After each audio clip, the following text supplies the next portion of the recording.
Bismillahirrahmanirrahim. Assalamualaikum warahmatullahi wabarakatuh.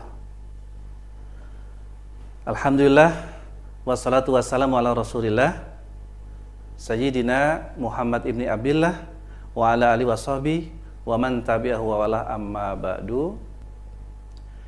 Saudara-saudaraku, kita tahu bahwa ibadah puasa adalah salah satu ibadah yang Allah Subhanahu wa Ta'ala syariatkan kepada orang-orang yang beriman, agar dengan ibadah puasa yang dilakukan mereka akan mencapai satu derajat atau tingkatan kemanusiaan, yaitu menjadi hamba-hamba Allah yang bertakwa.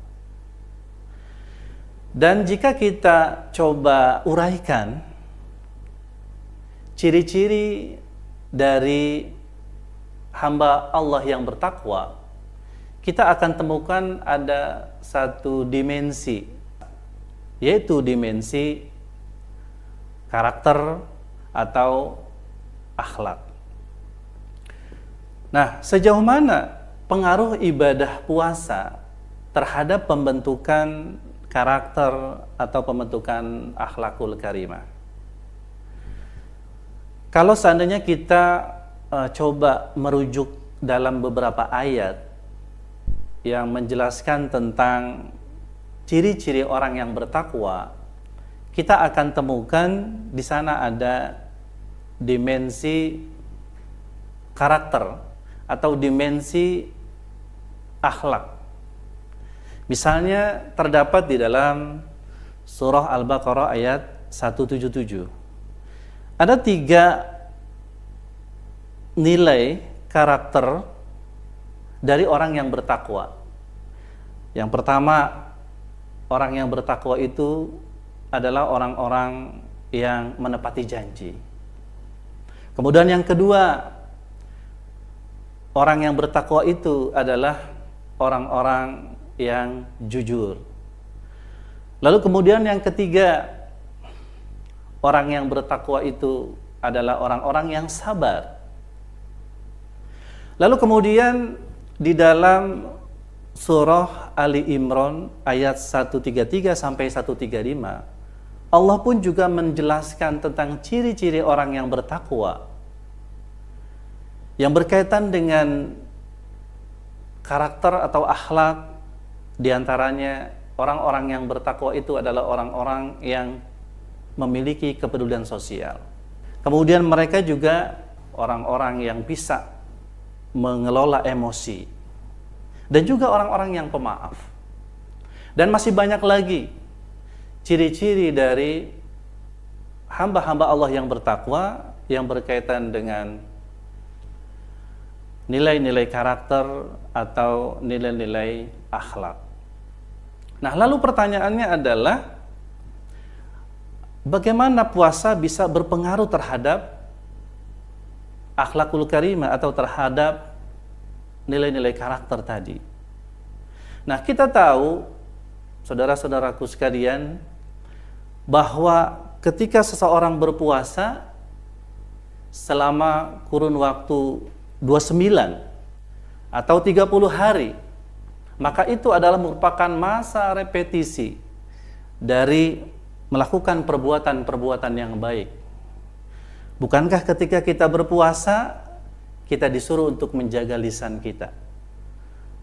Bukankah ketika kita berpuasa, kita disuruh untuk menjaga telinga kita dari mendengarkan kata-kata yang tidak baik? Bukankah ketika kita puasa, kita disuruh untuk menjaga pandangan? Bukankah ketika kita puasa, kita juga disuruh untuk menjaga panca indera kita dari hal-hal yang itu bisa memberikan dampak buruk kepada saudara-saudara kita yang lain? Lalu kemudian ketika kita berpuasa pun juga kita disuruh untuk banyak bersedekah. Kita disuruh untuk peduli. Bahkan misalnya ketika kita berpuasa, maka puasa itu kan menahan lapar dan haus. Ketika kita menahan lapar dan haus, yang kita menahannya dari terbit fajar sampai kemudian terbenamnya matahari, itu kan adalah waktu yang bisa dikatakan singkat. Jika dibandingkan misalnya dengan saudara-saudara kita yang mereka menahan lapar bahkan bisa sampai berhari-hari. Bayangkan, kita saja menahan lapar dari mulai terbit fajar sampai terbenam matahari, itu saja kalau misalnya aktivitas kita berlebih, itu kita bisa kecapean, kita bisa kewalahan. Lalu ada ternyata saudara-saudara kita, itu yang mereka itu bahkan tidak cuma 1 hari, bahkan bisa jadi mereka 2-3 hari mereka menahan lapar. Ini kan berarti bahwa di antara hikmah ibadah puasa agar kita bisa empati. Kita bisa merasakan, oh seperti ini rasanya lapar. Lalu kemudian muncullah rasa empati untuk kita peduli kepada sesama. Kita bisa berbagi. Sehingga hal ini berkaitan dengan memberikan menu berbuka buat orang yang berpuasa. Kenapa? Nabi menganjurkan kepada kita orang-orang yang berpuasa untuk memberikan menu berbuka kepada orang yang berpuasa. Oh, ternyata ini adalah latihan kita untuk kita bisa empati. Bahwasanya ada di antara saudara-saudara kita yang bisa jadi mereka puasa, tapi mereka bingung untuk dengan apa nanti mereka berbuka. Nah, sehingga Nabi anjurkan kita untuk berbagi. Dan orang-orang yang berbagi, kata Nabi, maka dia akan mendapatkan pahala seperti pahala orang-orang yang melaksanakan puasa, tanpa dikurangi sedikit pun dari pahala puasa mereka. Man fatara sha'iman kana lahu mithlu ajrihi ghairu annahu la yunkusu min ajri sha'imi syai'an. Siapa yang memberikan menu berbuka buat orang yang berpuasa, maka dia akan mendapatkan pahala seperti pahala orang yang melakukan puasa tersebut tanpa dikurangi sedikit pun dari pahala puasa orang tersebut. Bukankah ini adalah merupakan sebuah latihan kita untuk kita bisa peduli dan berbagi? Lalu kemudian puasa yang kita jalankan pun juga ternyata memiliki manfaat yang lain. Di antaranya adalah latihan kita untuk sabar. Bukankah ketika masuk Ramadan kita berpuasa, ternyata kita bisa sabar. Sabar kalau ada saudara kita yang ngejek kita, yang menghina kita, ya. Karena kata Nabi, wa inimru'un qatalahu aw syatamahu falyakul inni shaim. Ya.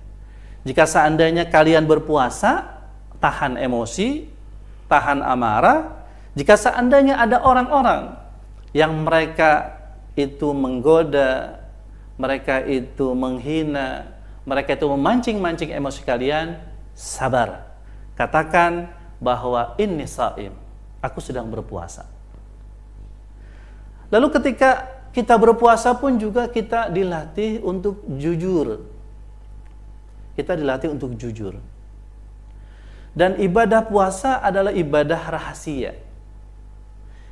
Kenapa disebut ibadah rahasia? Ya, karena tidak seperti hanya sholat yang terlihat, tidak seperti sedekah yang terlihat, tidak seperti membaca Al-Quran itu juga terlihat. Tapi ibadah puasa adalah ibadah sirriyah, artinya ibadah rahasia. Hanya seorang hamba yang melakukannya saja yang tahu bahwa dia puasa atau tidak dengan Allah Subhanahu wa Ta'ala. Bisa jadi ada banyak peluang kesempatan untuk kita nggak jujur berkaitan dengan ibadah puasa kita, tapi kemudian itu tidak kita lakukan. Kenapa? Karena kita ingat bahwasanya Allah Subhanahu wa Ta'ala itu memperhatikan kita. Bukankah ini sebuah latihan, sebuah pendidikan untuk pembentukan karakter kita? Nah, sehingga kalau dijabarkan lebih lanjut akan banyak makna, faidah, manfaat yang didapat oleh seseorang yang melaksanakan ibadah puasa. Nah, sehingga ketika kita melaksanakan puasa dengan baik, kita laksanakan sesuai dengan syarat rukunnya, lalu kemudian kita juga menjaga ibadah puasa kita dari hal-hal yang bisa merusak ibadah puasa kita, maka ketika kita bisa melaksanakan itu dengan baik, itu adalah latihan. Latihan agar kita dapat menjadi hamba-hamba Allah yang berakhlakul karimah. Karena sesungguhnya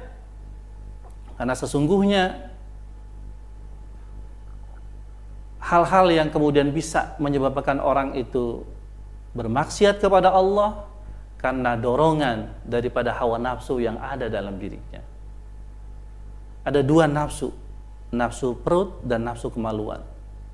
Nah, sehingga dengan adanya puasa, maka kekuatan daripada hawa nafsu tersebut dengan adanya rasa lapar, kemudian kekuatan itu bisa melemah.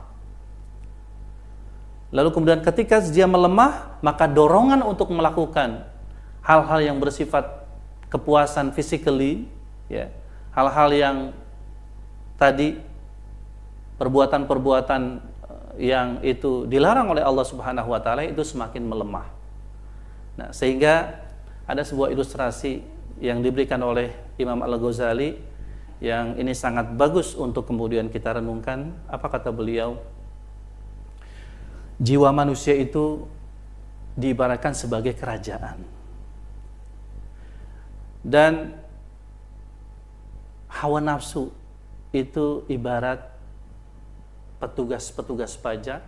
Dan kemudian amarah atau emosi, itu kata Imam Al-Ghazali diibaratkan sebagai petugas keamanannya. Lalu kemudian akal itu, kata Imam Al-Ghazali, ibarat para menteri. Dan siapa rajanya? Rajanya itu adalah hati.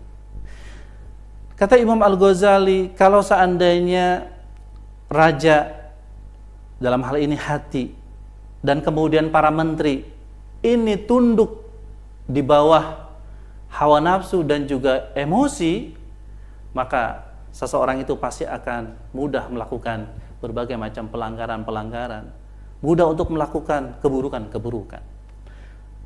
Tapi sebaliknya, jika seandainya hati manusia dan akal manusia ini bisa menundukkan hawa nafsu dan juga emosi, maka manusia tersebut itu akan mudah untuk melakukan kebaikan-kebaikan.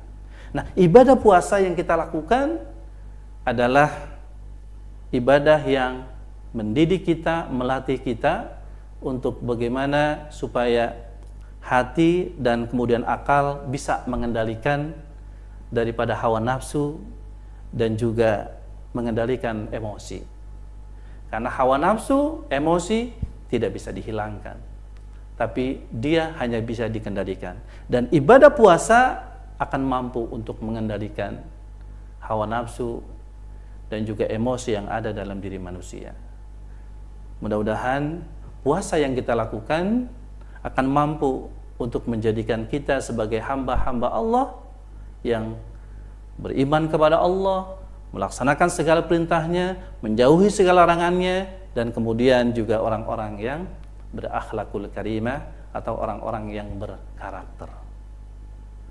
Demikian, semoga bermanfaat. Wassalamualaikum warahmatullahi wabarakatuh.